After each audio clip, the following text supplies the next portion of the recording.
Olá, pessoal. Sou Daniele Almeida, do DFcast. Estava com saudade de vocês. Espero que todos estejam bem. Como vocês estão? Me contem. Estamos aqui com mais um episódio do DFcast. Hoje com um convidado para lá de especial, que vai além das nuvens. Estamos com o Ricardo Costa, o primeiro piloto homologado pela ANAC, piloto com deficiência física, a pilotar um avião, com uma história de superação, uma história incrível para contar para a gente, dicas de para quem se interessarem aí a pilotar o monomotor. E eu vou deixar que ele se apresente, obviamente, que nada melhor ele para falar dele mesmo, não é? Ricardo, muito obrigada por aceitar o nosso convite, obrigada por estar aqui conosco. Espero que você goste, enfim, a casa é sua, sinta-se à vontade. E apresenta aí um pouquinho, fale um pouquinho de você para quem não te conhece, te conhecer, e aí a gente inicia o nosso bate-papo. Obrigado pelo convite. É um prazer estar aqui com você e compartilhar um pouco da história, né? Quem sabe aí surgem novos pilotos aí deficientes aí, qualquer ajuda que eu puder dar com relação ao caminho a perseguir para ser piloto. Pode contar comigo que eu estou de portas abertas aí para ajudar qualquer pessoa a poder pilotar também avião. Legal. Gente, eu conheci o Ricardo num evento da ANAC junto com a SAF, que é uma escola que tira brevet em São José dos Campos, e é uma escola que tira brevet também para pessoa com deficiência física, como, por exemplo, a Autoescola DF, né? A Autoescola, ela é uma autoescola que habilita pessoas com deficiência física e também pessoas sem deficiência. A SAF é a mesma coisa, é uma escola que tira brevet, não é isso, Ricardo? Isso. Ela tira o brevet e também hoje para pessoa com deficiência física, junto com o Bruno, né? A gente não pode deixar de falar, Sim. Que foi aí o grande propulsor, vamos dizer assim, das adaptações, que comprou o sonho do Ricardo, né? E aí montou e adaptou um monomotor para o Ricardo poder dirigir. Mas conta, antes da gente chegar nesse assunto, né, que me empolga muito, eu quero conhecer um pouco mais do Ricardo. Então, eu tinha um sonho desde criança em ser piloto de avião, desde quando eu tinha 6 anos de idade, né? Até então não tinha nenhuma deficiência, né? Eu não tinha sofrido acidente, eu sofri um acidente em 2010, que eu vou contar um pouquinho mais para frente, mas meu sonho na aviação mesmo começou quando eu tinha 6, 7 anos de idade, sempre falava que queria ser piloto de avião, queria voar. E engraçado que eu nunca tive um contato com nenhuma pessoa, com nenhum piloto, ninguém da minha família é piloto de avião, né, ou trabalhava em alguma companhia aérea, eu simplesmente olhava o avião e queria estar lá dentro, né? Legal.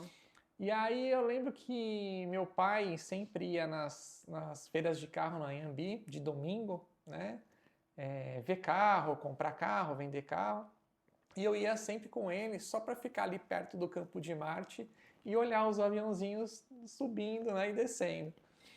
E até que um dia ele me levou, acho que eu tinha uns 10, 11 anos de idade, ele me levou lá para o campo de Marte e aí tinha uns três pilotos fazendo hora de voo, né, no Aeroclube de São Paulo. E meu pai perguntou se eu podia ir junto, tal, de carona, e o pessoal aceitou. E aí eu fui junto. Que legal. Só dar uma voltinha mesmo ali, fui até Jundiaí, voltou, voo de meia hora, 1 hora no máximo. E aí foi ali que eu falei assim, é isso que eu quero pra minha vida. Tinha 11 anos de idade na época, né?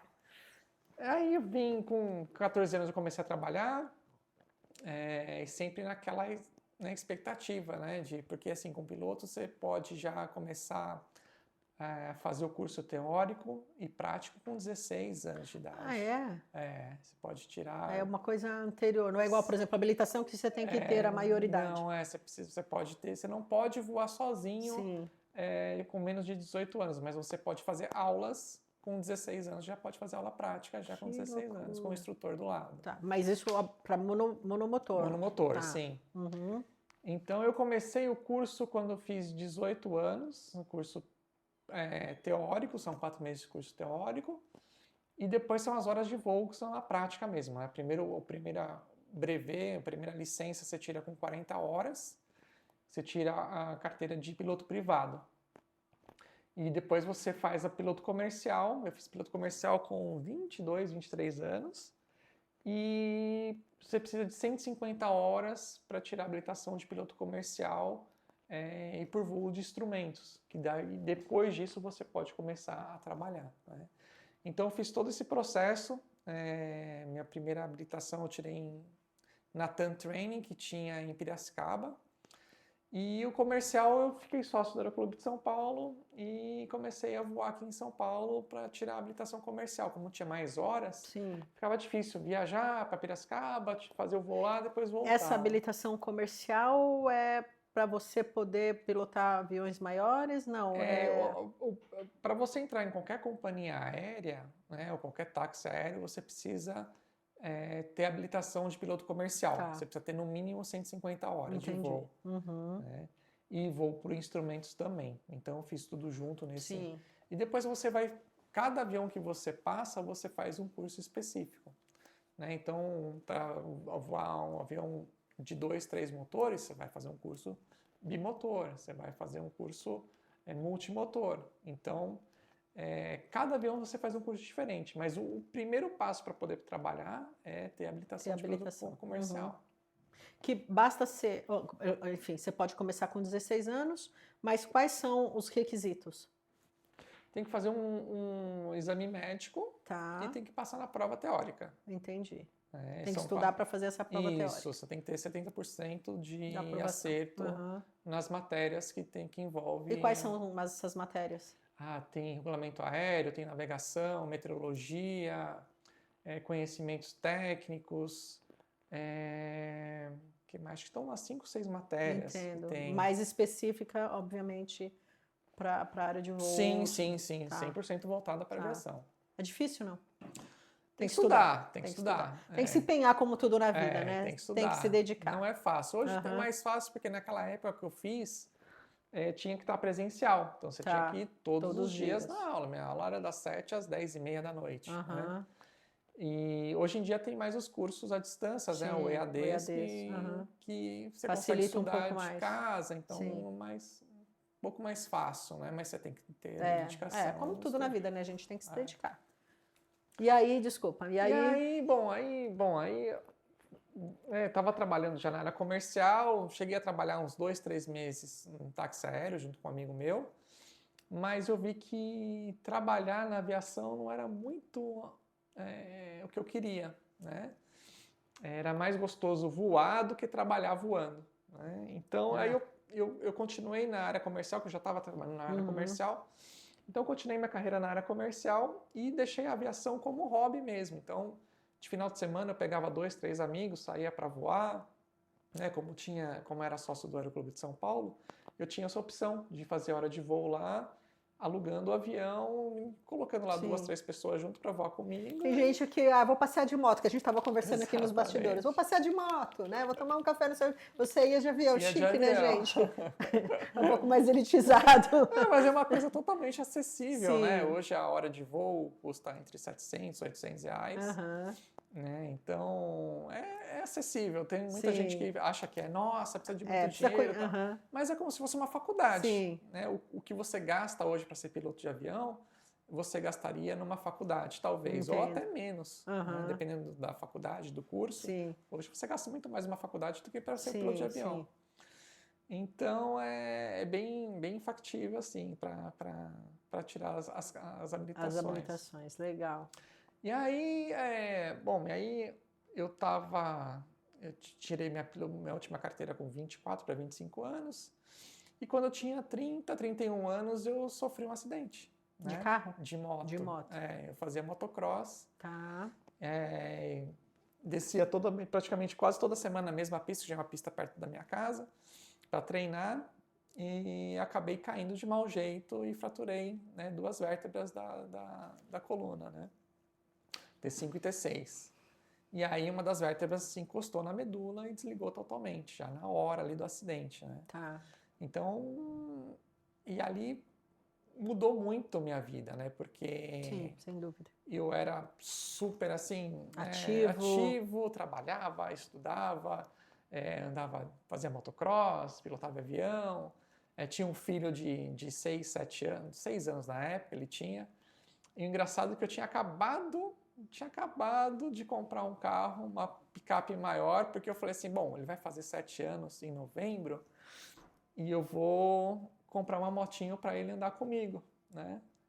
E acho que faltava um mês com o carro, né? E aí eu sofri um acidente em julho, uns 4 meses antes dele fazer aniversário, eu comprar uma moto para ele andar comigo, né?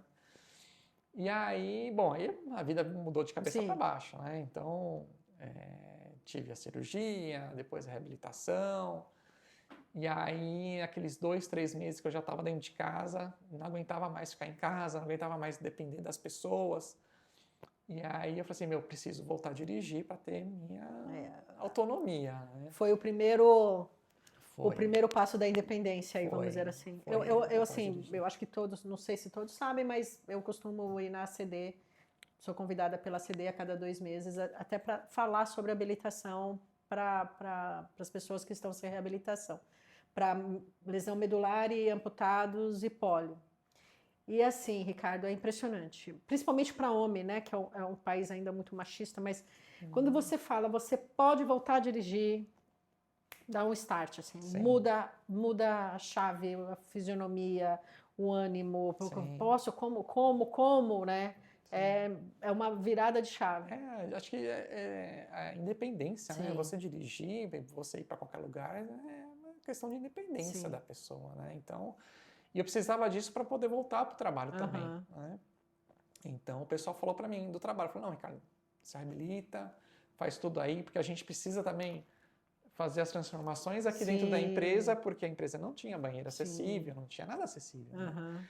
Então, a hora que eu sofri o acidente, eles viram essa condição, eles falaram, pô, peraí, né? Deixa eu arrumar aqui, preparar aqui para você, para te receber.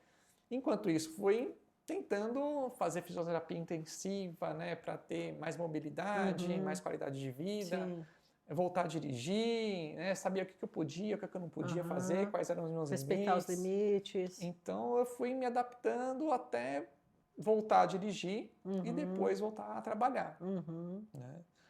E aí eu comecei a ver algumas coisas... E foi fácil dirigir? A parte que me interessa. Foi, né? Olha, foi, até que foi, sabe? Não senti muita dificuldade, não. A mão é um pouco mais sensível que o pé, né? Então, eu tive só umas dificuldades assim no comecinho, na primeira, segunda aula. Sim, mas é impressionante como a gente, como ser humano, a gente consegue se adaptar, né? A gente se reinventa, enfim, vai tentando se condicionar e pega o jeito e vai, né? Então, eu botei na cabeça assim, bom, eu preciso dirigir sozinho, preciso colocar minha cadeira sozinho, né? Preciso montar e desmontar minha cadeira sozinho e preciso do lugar sozinho. O que eu preciso fazer, né? Primeiro foi fazer uma reabilitação, uma fisioterapia intensa, né? Para ganhar mais, fortalecer mesmo, né? Eu tinha que fortalecer o tronco, o braço, né? E aí eu comecei a treinar as transferências, né? Tanto é que assim, na primeira vez que eu fui desmontar a cadeira sozinho e colocar ela para dentro do carro, eu demorei 45 minutos, suava, né? Suava escorrida. E aí eu falei assim, não, eu preciso melhorar isso. E eu fui treinando em casa, né? Transferência, desmontar, montar, colocar dentro do carro. Desmontava, saía para fora do carro.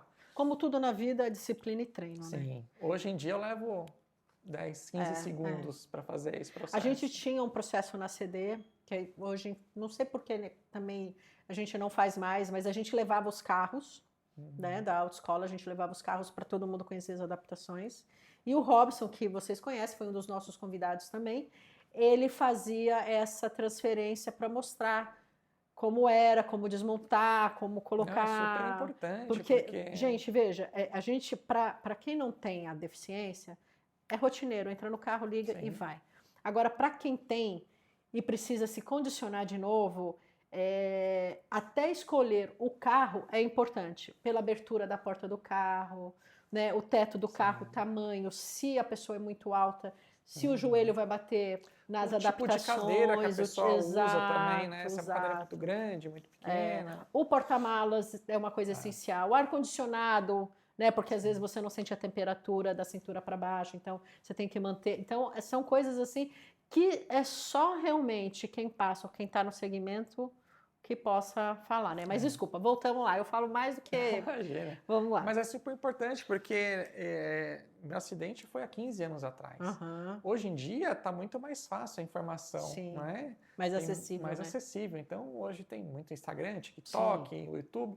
Naquela época, eu pesquisar um vídeo tinha que ir no YouTube. Já tinha YouTube? Acho que já tinha. E eu tinha que... Era um ou outro vídeo de cadeirante que fazia essa... que mostrava como que era essa transferência.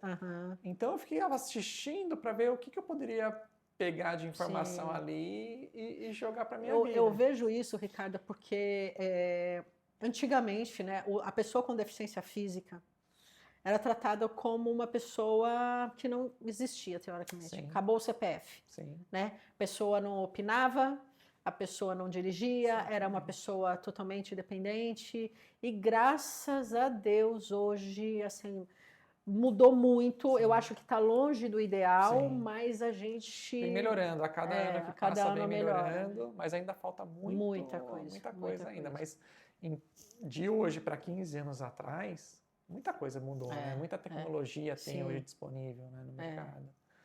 E aí eu falei assim, bom, eu preciso fazer, né, essa transferência mais rápido, eu preciso voltar a dirigir, eu preciso voltar para o trabalho. Então, com 3 meses eu tirei minha habilitação, 3 meses depois do meu acidente eu tirei minha habilitação. Foi o primeiro passo para o seu voo, vamos dizer assim. E com 6 meses eu voltei a dirigir. Legal. Né? E aí eu fiquei mais uns 3 anos nessa empresa e aí me deu um estalo, né? Eu falei assim, eu preciso ver alguma coisa diferente, né? Alguma tecnologia diferente, alguma fisioterapia diferente e eu resolvi ir para os Estados Unidos, ficar 1 ano. Eu tirei uma licença não remunerada da minha empresa concedeu para eu ficar 1 ano nos Estados Unidos. Né? E aí peguei a família, na época eu era casado, né? Engraçado, porque assim, não contei essa parte. Eu, no dia do acidente, né, eu fui para o hospital, aquela coisa toda, fiquei 1 mês internado, né? E dentro do hospital, a minha ex-esposa foi fazer um teste de gravidez e ela descobriu que ela estava grávida. Ela engravidou 3 dias antes do meu acidente. Então, assim, eu em casa, né, fazendo adaptação, deitado, né, a casa era cheia de escada.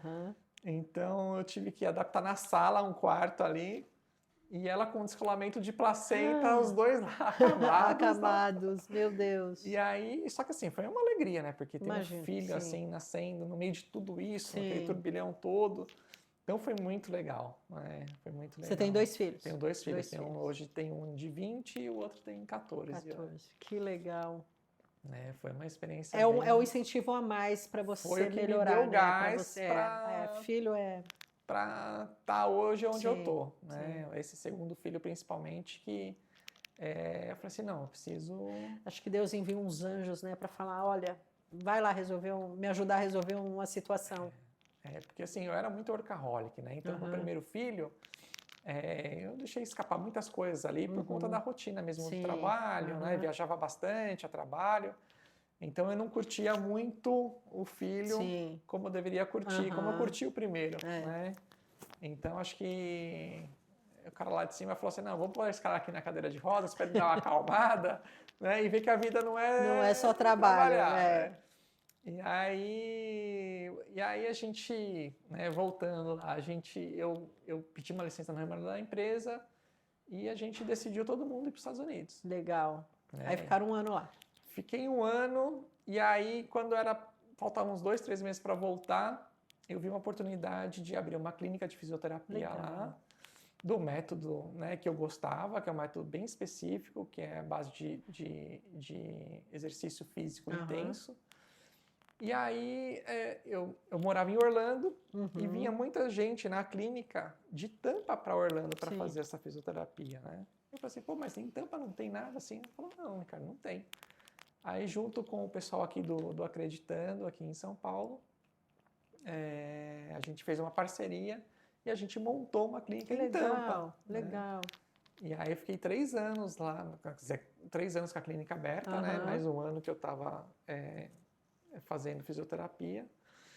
E lá, um dos clientes da clínica, um senhor de 73, 74 anos, mais ou menos, tetraplégico, com pouquíssimos movimentos no braço, nenhum movimento na perna.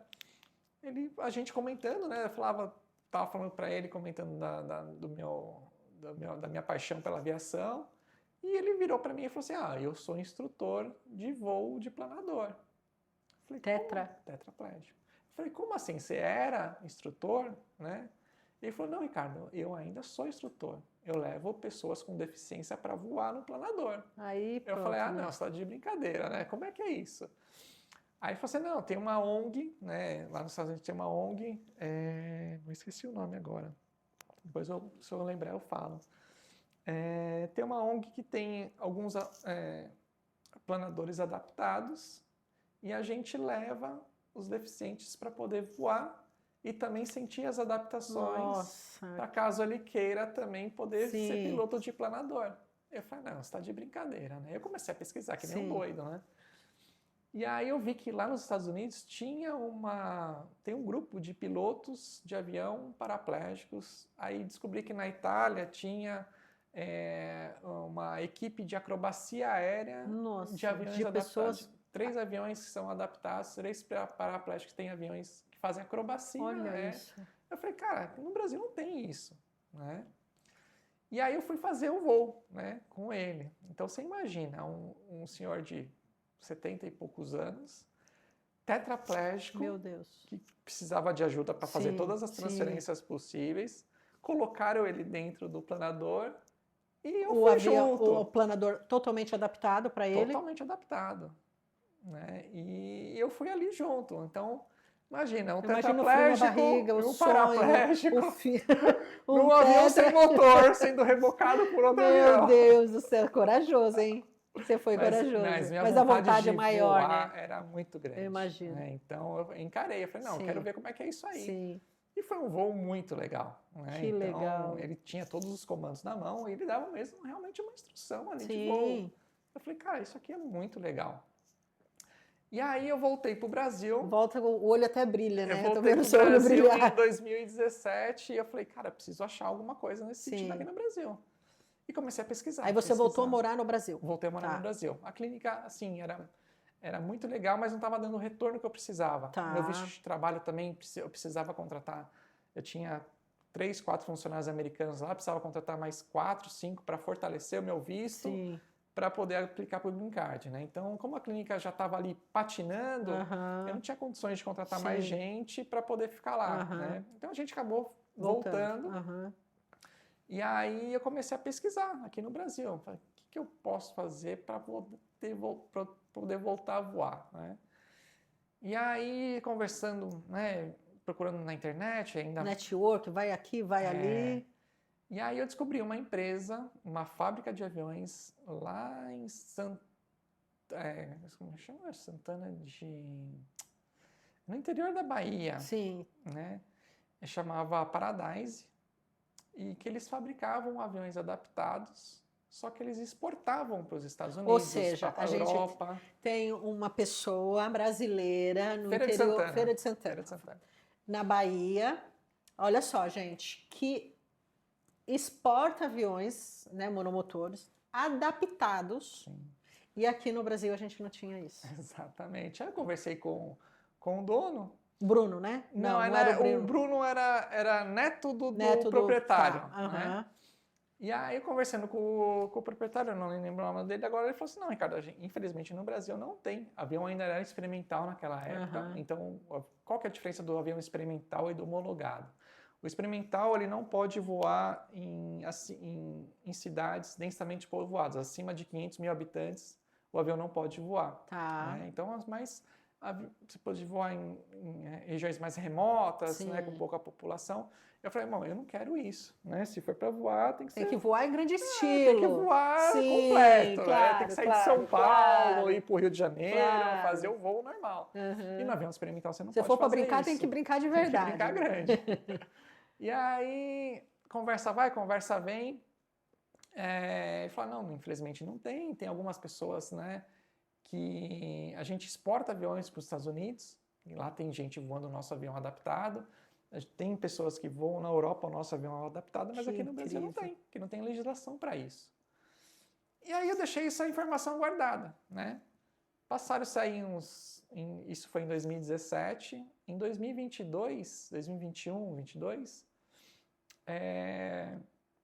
eu fiz uma reunião com a ANAC. Naquela época na época da pandemia ainda, tinha bastante aquelas videoconferências, né? Começou aquele boom de Sim. fazer reunião de vídeo e Sim. tal. E eu lembro que juntou uma galera que era para falar sobre inclusão da aviação. Eu tinha conhecido, nessa minha busca, eu tinha conhecido uma advogada da aviação, que ela advogava bastante para coisas da aviação. Eu comentei meu caso com ela. Ela falou, pô, Ricardo, vai ter uma vídeo aqui para falar sobre inclusão da aviação. Você não quer participar? Eu falei, o que eu preciso. Nossa, né? E aí tava um diretor da ANAC, tinha os médicos da ANAC, tinha uma galera lá para falar sobre inclusão. E aí me deram a voz, né? Aí eu falei assim, foi sua vez, né? Aí eu falei, olha, a gente tem uma pessoa em Feira de Santana que fabrica um avião adaptado e aqui no Brasil não tem legislação. A pessoa exporta avião para os Estados Unidos, para a Europa, e a gente acaba copiando muita coisa, né, da FAA, que é a ANAC dos Estados Unidos, e a EASA, que é a correspondente à ANAC na Europa. Eu falei assim, a gente acaba copiando tantas coisas, por que a gente não pode trazer essa legislação para cá, para o Brasil também? A pessoa, não, porque... Aí um médico da ANAC falou assim, Ricardo, pela gente você não voa, não tem condições de voar. Nossa. Eu falei, mas por que não? Eu falei assim, não, pode causar, tem risco ao voo, pela gente... Impossível. Não tem como você voar. Eu falei, gente, mas tem... Eu não estou pedindo nada novo para vocês. É só copiar o que tem lá fora. Eu falei, não, pra gente, nossa resposta é não. Eu imagino a sua frustração. Eu guardei aquilo, eu falei assim, uma hora... Guardou, não? Calma, né? E aí, acho que foi em 2022 para 2023, mais ou menos. Eu ali seguindo algumas redes sociais, eu vi a Safe, né, que era uma escola que estava comprando aviões da Monta Air, que era o mesmo tipo de avião que era da Paradise, adaptado.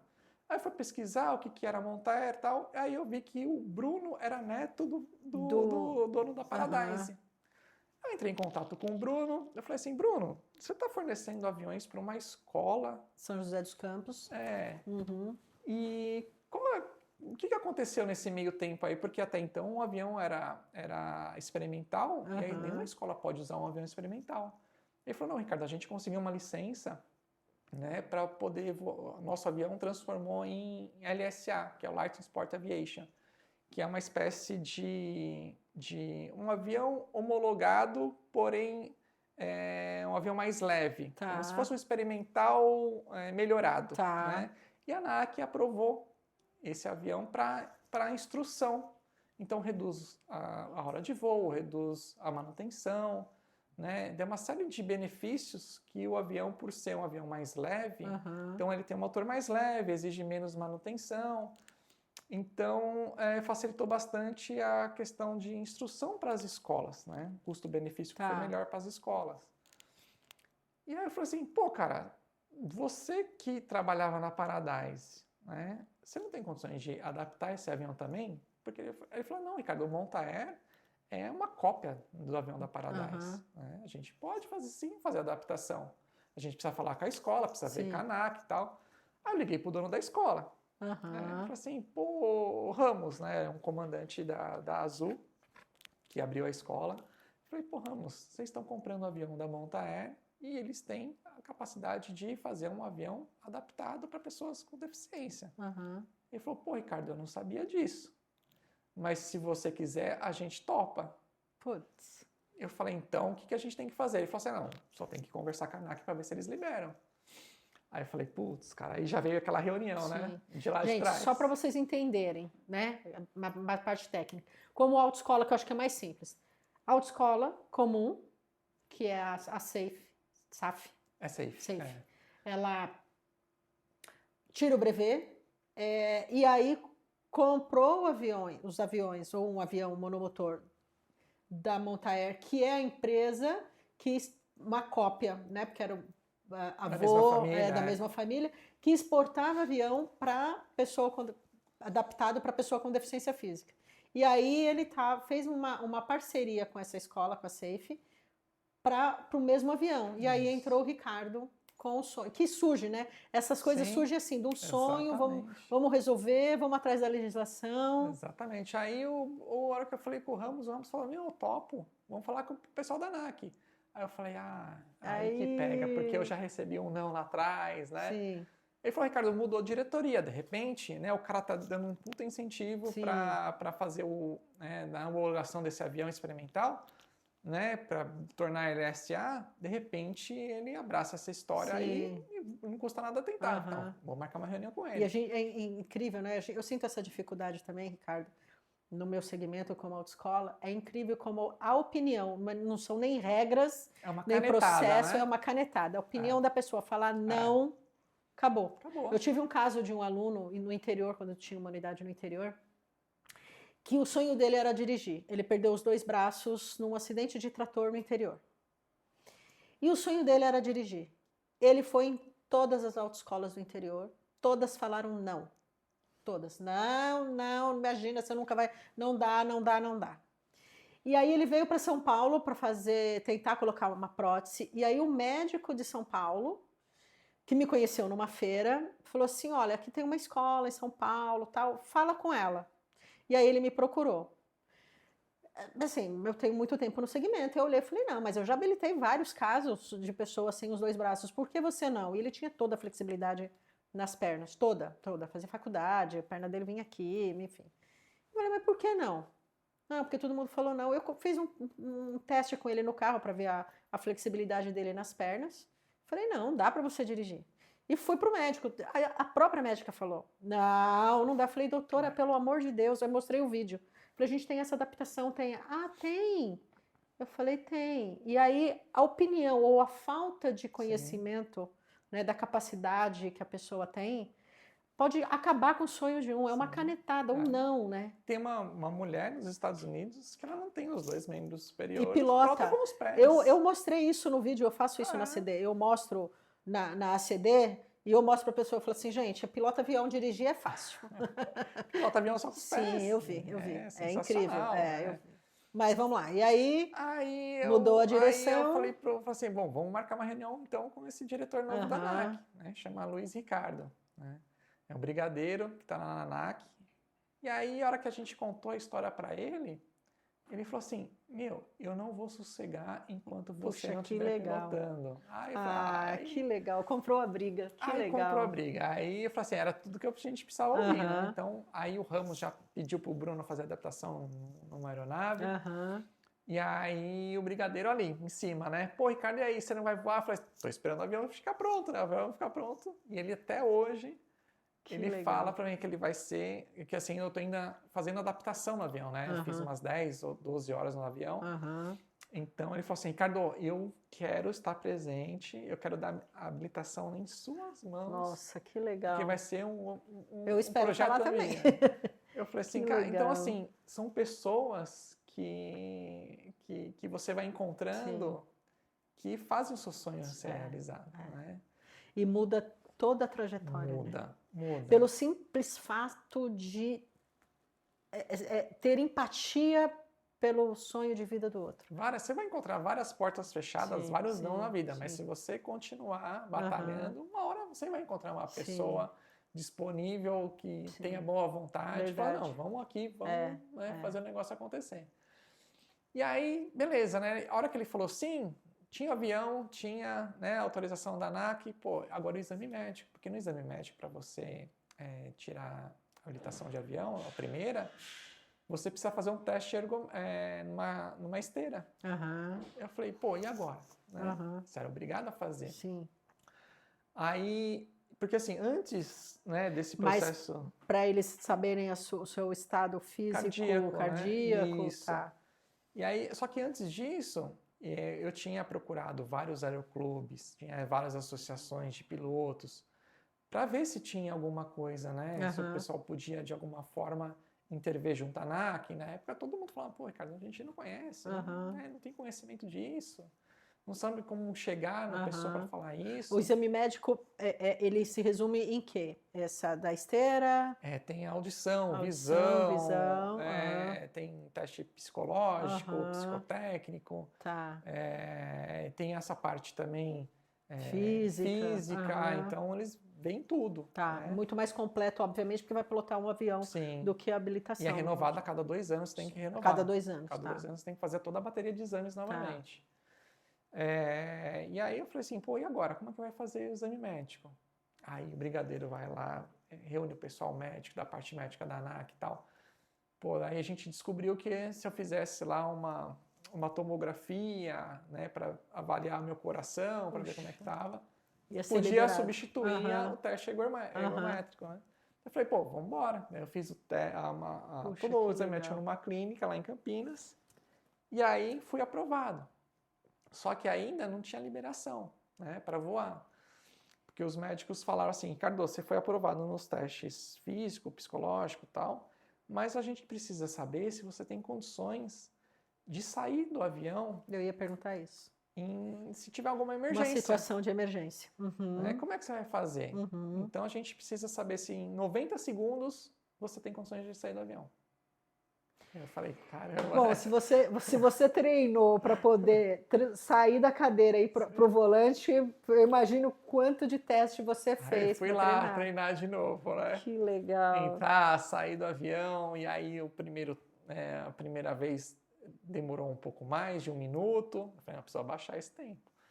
Aí no segundo foi ali perto, já, né, 80, 90 segundos. E aí eu fui treinando, e com todo o cuidado, né? Porque você tem que ter força nos braços. Porque o avião alto. E você tem que tomar cuidado na hora do impacto para não lesionar mais, não quebrar um osso. Exatamente. Era esse o meu maior medo, né? De eu cair no chão e quebrar uma perna, alguma coisa. E o avião é alto. Então, para entrar no avião, eu tenho que me pendurar ali e tal, fazer uma baita força para poder subir para o avião. Né? Para descer é mais fácil, mas eu sempre desço com a cadeira. Né? Para descer para a cadeira é tranquilo, mas descer no chão, porque eles queriam que eu descesse no chão. Para provar numa emergência. Numa emergência você não vai pegar sua cadeira, você tem que ser um avião rápido. E uma pergunta, por exemplo, para você entrar no avião, você leva a sua cadeira? Leva. Tem que levar, né? Tem que levar. Tem que levar. Se eu pousar no aeroporto... você tem que ter uma cadeira e aí você também tem um espaço. Tem um espaço, tem bagageiro. Tem bagageiro legal. que dá para colocar a cadeira. Legal. E aí eu comecei a treinar para sair do avião e aí eu consegui, né, fazer uns 3, 4 umas saídas ali, em torno de 35 segundos, 40 segundos. Falei, bom, é o que precisa. Chamamos o pessoal veio de Brasília até Campinas para filmar e ver se eu estava apto ou não mesmo a sair do avião. Aí fizeram o teste, foi tudo certo.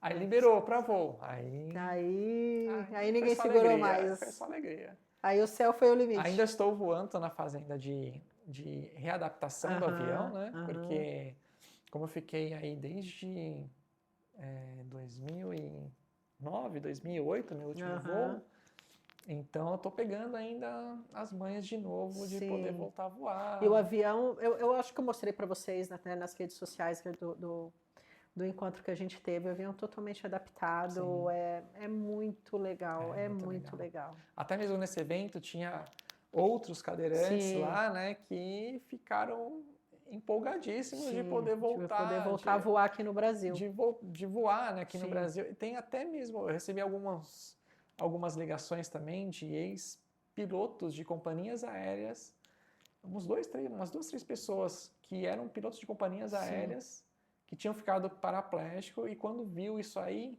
falou assim, vou voltar a voar também. Então, acho que é isso que eu vim aqui, até mesmo através do seu convite, poder compartilhar com as pessoas. Sim, sem dúvida, essa é a ideia. Para que elas, se caso tem algum piloto aí que esteja assistindo, ex-piloto, né, que ficou com alguma sequela, algum acidente, teve alguma coisa, o único requisito é que seja só membros inferiores mesmo, né? Por enquanto. Por enquanto. Eu creio que por enquanto, né? Porque a gente vê pelo carro, porque sim, tem uma tecnologia muito grande, a gente estava falando sobre isso, a tecnologia acessível, da dirigibilidade muito grande, tem feiras enormes fora do país com as adaptações incríveis para carro. pessoas que dirigem com o queixo, que a gente estava Sim. falando, é um joystick, às vezes, que fica no queixo e dirige. Então, óbvio que a gente está encaminhando, a gente está brigando, tentando trazer toda essa tecnologia para cá. Diferente, por exemplo, dele, que ele teve que provar como ele entra e sai do avião, até por segurança, a gente está falando de uma coisa, né, de um avião que voa, pode cair, enfim. Para o deficiente no carro, isso não importa. O perito não quer saber como ele entra e sai do carro, ele quer saber como ele vai dirigir, para a sua segurança e a segurança de terceiros, né? Então, por exemplo, um tetra pode dirigir, um tetraparético, né? Pode dirigir e o médico não fica ali vendo como que ele vai sair do carro, se transportar do carro para a cadeira. Ele quer saber como ele vai dirigir. Diferente do avião, obviamente, mas é uma tecnologia e nós estamos falando de uma tecnologia do avião feito aqui, né? Não, e o que eu falei, o tetraplégico, que me levou lá para voar. Sim. Então, assim, lá nos Estados Unidos, um avião planador. Planador. Então, assim, existe a possibilidade Sim. disso, né? Ainda não chegou pra gente, né? Mas existe. O primeiro passo aqui a gente já está dando, que é, pelo menos para paraplégico, quem tem toda a mobilidade acima da cintura, já pode voar hoje, né? Então, olha aí. E aí, como foi? Como foi essa sensação de você estar lá em cima? Eu imagino. Foi sensacional. Foi a mesma sensação que eu tive quando eu fiz o primeiro voo lá atrás, quando eu tinha 18, 19 anos. Foi incrível. Foi indescritível. Que legal. Foi muito bom. E está sendo ainda bom o processo todo, né? E quando falta muito para você conseguir... Não, acho que mais umas 8, 10 aulas no máximo. Sim, é por hora também? É por hora de voo. Cada voo leva 1 hora e meia, mais ou menos, né? E por exemplo, nesse quantas pessoas você pode levar nesse avião? Nesse avião só eu e mais uma pessoa, né? O instrutor, né? Quando tiver solo, eu e mais uma pessoa. Tá. Mas o Bruno já desenvolveu um avião que já está, inclusive já está vendendo já. Que legal. Um avião para 4 pessoas. 4 pessoas. Então esse também totalmente que dá para fazer adaptação também. Então já tem um avião de 4 pessoas já disponível. Que vai, por exemplo, eu não tenho noção, desculpa até minha pergunta ignorante, mas acho que vai, por exemplo, até onde? Até onde você pode ir com esse avião de 4 pessoas? Para onde você quiser. Para onde? Olha que legal. Ele tem uma autonomia hoje de 6 horas, 6, 7 horas. Que dá para fazer daqui até, sei lá, Rio Grande do Sul quase, sem precisar abastecer. Olha. Mas se você for abastecendo, você para você pode abastecer. No aeroporto, ou enche o tanque, gente, para no posto de gasolina mais próximo, enche o tanque e vai embora. Sim. Tipo isso. Sim, dá para ir para qualquer cidade que do Brasil, para fora do país. Que maravilha. E de novo, né, gente, num país tão lindo que nós temos, né? O nosso Brasil é lindo demais, rico em minérios, rico em tantas coisas lindas, natureza linda, e trazer essa... E a gente tem o pai da aviação, que é o Santos Dumont, exato, né? Que o avião foi feito no brasileiro. Foi feito aqui. E mais, olha que maravilha, né? Um avião foi feito aqui e um brasileiro que comprou a ideia de adaptar um avião aqui. E um piloto também brasileiro. Puxa, que legal. E o que mudou, Ricardo, assim, ó, a sua vida, de quem partir disso... No céu nem é mais o meu limite, enfim. Acho que assim, o sonho continua ainda, né, dentro da gente, continua ainda vivendo, né? Então isso é muito importante, né? Você ter aquela chama ali dentro ainda, né? Para, tipo, eu sonhava em voltar a voar de novo, né? Tive vários acontecimentos na vida, né? Que mudaram um pouco a trajetória, mas o sonho estava ali guardadinho ainda. Então, quando eu vi essa possibilidade de... Funciona, né? Eu falei assim, pô, você acende de novo, né? Então, é muito bom. Como tudo na vida, eu creio, assim, todo mundo tem as suas dificuldades, as suas limitações, assim, os seus obstáculos, mas eu acho que a gente tem que superar todos eles e ir atrás, com muita disciplina, né, com muita seriedade no que vai fazer, com muita responsabilidade, não desanimar no primeiro não é porque, enfim, a gente... Se tivesse desanimado no primeiro não estava voando hoje. Né? Eu vejo algumas histórias, Ricardo, e compartilho aqui com vocês, e até a ideia do DFCast é essa, né, é trazer essas histórias e ser o impulsionador aí para outros sonhos, para outros projetos de outras pessoas. E essa troca de histórias que isso realmente faz eu ir para frente, sabe? Eu até me emociono, porque eu escuto ali histórias incríveis na escola. Sim. E toda vez, porque assim, gente, você depende do estado, a escola tem nova legislação, você vai dormir com uma, acorda com outra. Em janeiro tudo mudou, muda a legislação, muda imposto.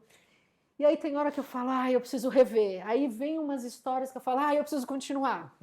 Né? Imagino. E eu tive uma história de um candidato, ele teve um derrame e ficou com afasia de fala, era um senhor. A única palavra que ele falava era exatamente. Caramba. Era a única palavra que... O bom dia dele era exatamente, o boa noite dele era exatamente, e a família chegou para tirar a carta. E a família chegou dizendo, ele não pode dirigir, não quero que ele dirija.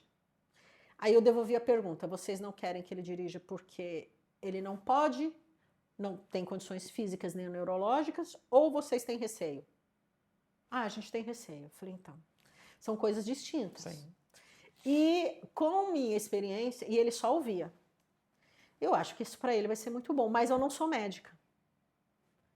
Se vocês querem a segurança do médico, a gente vai passar pelo médico. E na época não tinha divisão equitativa, eu levei ele num médico que era neurologista. Ele era perito do Detran e era neurologista. O médico fez o teste e falou, Dani, ele está apto. Ele teve um lado inteiro, hemiplegia, ele ficou com um lado hemiplégico e perdeu a fala.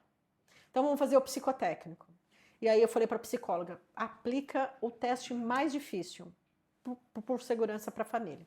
A psicóloga aplicou o teste mais difícil para ele, ele também passou. E assim, cada superação dele, como ele não conseguia expressar verbalmente, a lágrima escorria. Caramba. E eu falava assim, não, eu preciso habilitar ele. E aí foi. E a gente fez assim várias aulas para a família ficar tranquila. Ele chegava com um jornalzinho embaixo do braço, ele entrava na autoescola, ele olhava para mim e falava assim, exatamente. E ele sentava, ele chegava pelo menos 1 hora antes da aula, ele ficava lendo o jornal dele, tomando café e ia para a aula. Quando ele voltava, ele terminava de tomar o café, terminava o jornal e ia para casa. E assim ele fez algumas aulas.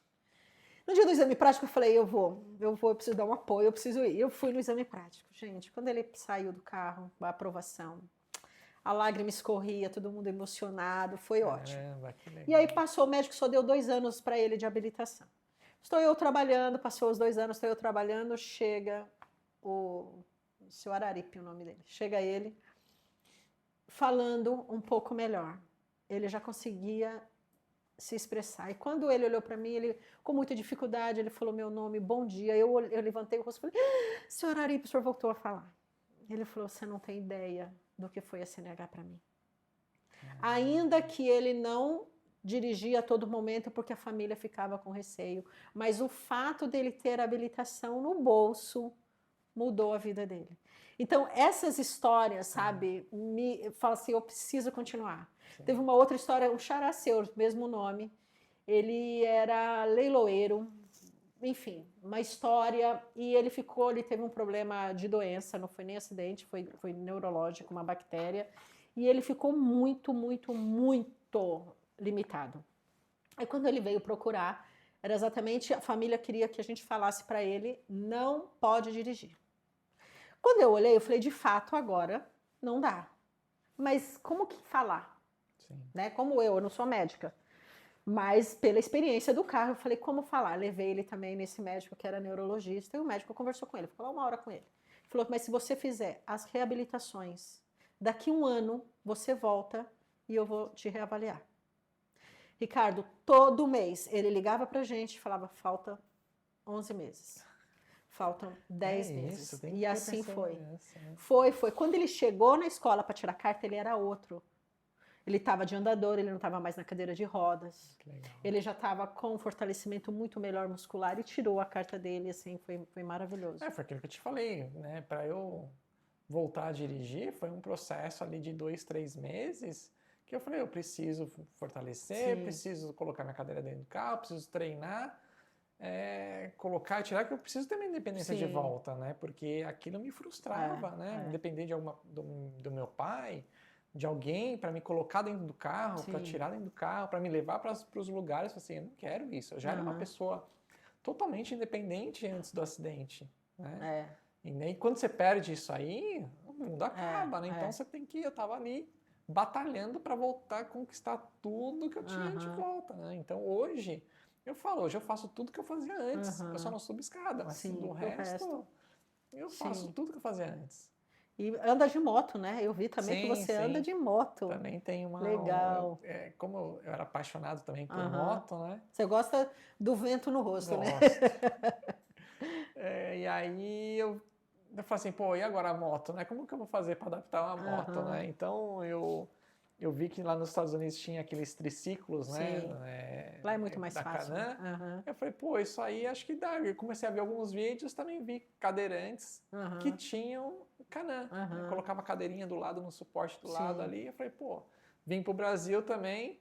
E aqui já tinha uns 2 cadeirantes que já usavam o Can-Am, né? Eu falei assim, pô, agora ficou fácil. Sim. Aí fui na autoescola e também tirei a habilitação para moto no triciclo. Sim. E hoje eu tenho um triciclo, uma Can-Am. Legal. Eu boto a cadeirinha do lado lá e... Você sabe que nos Estados Unidos eles têm a Harley Davidson. Sim, triciclo. tem também. Eu falei, ai, que delícia. Aí eu até perguntei se era, enfim, era para cadeirante. Ele falou, não, às vezes é porque a moto é pesada e aqui fica... Eu falei, esse aqui dá para mim, então. Tem um cara que faz aqui adaptação, transforma uma Harley num triciclo daquele. Só que a Harley ela não tem o câmbio automático, né? Então precisaria da embreagem, do pezinho, uma adaptação mais forte, né? E aí a Can-Am não, como a Can-Am é Tiptronic, então não tem embreagem, você não precisa usar o pé para nada. Já ela de fábrica você já não precisa usar o pé para trocar marcha nem nada. Só precisa usar pro freio. Sim. E aí o freio eles já adaptaram na mão e tranquilo. Fica tranquilo. Que assim, eu sou baixinha, né? Então todo mundo fala para mim, não, para você andar de moto você tem que ter rodinha. Aí para vocês daria bom. Outro ciclo. O triciclo não cai, não tem jeito de cair. Mas que legal, Ricardo. Puxa, gente, estamos chegando ao fim aqui do nosso episódio. Eu espero que vocês tenham gostado da história, porque eu ficaria aqui mais 2 horas falando sobre isso, com certeza. É uma história linda, a gente tem muita coisa para mudar, como legislação, como acessibilidade, mas não só isso, né? Eu vejo que não só isso, eu vejo que mais aceitação das pessoas e a empatia de realmente querer mudar, porque infelizmente algumas coisas ainda as pessoas têm o poder da caneta e falam não sem conhecimento, sem sequer nem ter a curiosidade de ver na prática como é para tentar mudar. Então a gente torce realmente para que essas pessoas que têm esse poder da caneta possam ter a curiosidade, pelo menos, né? Sentar na cadeira do outro para tentar entender no mundo tão rápido que está acontecendo, todo mundo sem tempo, que já, aí eu creio que a nossa moeda de troca vai ser o tempo, né? Porque não é possível, ninguém tem tempo nem para ouvir, mas que elas possam parar um pouquinho o tempo da rotina, de tentar entender, sentar na cadeira do outro, ver com o olhar do outro para se tornar um pouco mais fácil, mais acessível, né? Para todos, não só para alguns. Tá aqui o Ricardo que provou para a gente. Espero que a gente possa... Espero ser convidada para a gente poder... Né, eu ter a honra e o privilégio de andar com ele não só nesse você, projeto. Mas todo mundo que tiver interesse em fazer um voo experimental, um voo, né, adaptado. Se alguém quiser também fazer o curso de piloto, pode entrar em contato com a Dani tem meu contato aqui. Fiquem à vontade aí para... Onde eu te acho na rede social? Já deixa o seu contato, porque aí a turma já vai direto na fonte. Ricardo Costa 79i no Instagram. Legal. A escola de piloto, né, que tira brevet é a Safe, Voe Safe, tá? Isso. A gente vai deixar aqui para você também, para vocês poderem, se tiverem curiosidade, quiserem aí voltar a pilotar ou ter um novo lazer, uma nova iniciativa, porque, gente, a gente não vive sem sonho, sem projeto, e é isso. Tá? A gente vai deixar o contato também, e se vocês quiserem também nos procurarem, tá aí o DFcast, @autoescoladf, vocês vão achar a gente nas redes sociais, é só entrar em contato, que o que a gente puder fazer para poder ser o facilitador, vocês já sabem, conta com a gente. Ricardo, foi um prazer enorme. Obrigado. Eu queria que você deixasse aqui, para quem está nos assistindo, o que você deixaria aí, uma mensagem, aí fica com você, para quem está numa situação difícil hoje também, porque a gente sabe, eu não posso falar que sei, porque eu nunca tive aí do outro lado, mas a gente pode imaginar o quão difícil é, mas uma mensagem que você deixaria aí Eu acho que cada um tem a sua dificuldade, né, hoje na vida. Então, assim, uma pessoa às vezes que está com uma unha encravada torna aquilo lá, né, um problema, né? Cada um tem o seu problema. Então a gente não consegue julgar as pessoas por conta disso. Então, o que eu falo muito para as pessoas é que se você tem uma vontade de fazer alguma coisa, o sonho de fazer alguma coisa, qualquer que seja ela, persista, né? Vai atrás, fala com as pessoas, não tenha medo de procurar as pessoas, de conversar com as pessoas, de fazer uma pesquisa, de buscar informação. Vai atrás, porque ninguém vai fazer isso por você. Né? Então, você tem que ir atrás dos seus objetivos, dos seus sonhos, e seja o que for, né? Para seguir a vida em frente mesmo. Né? Não se fechar no primeiro não se fechar na primeira porta, né, fechada, não se retrair, ir para cima mesmo e buscar os seus objetivos da vida. É isso, gente. Muito obrigada. A gente se vê no próximo episódio.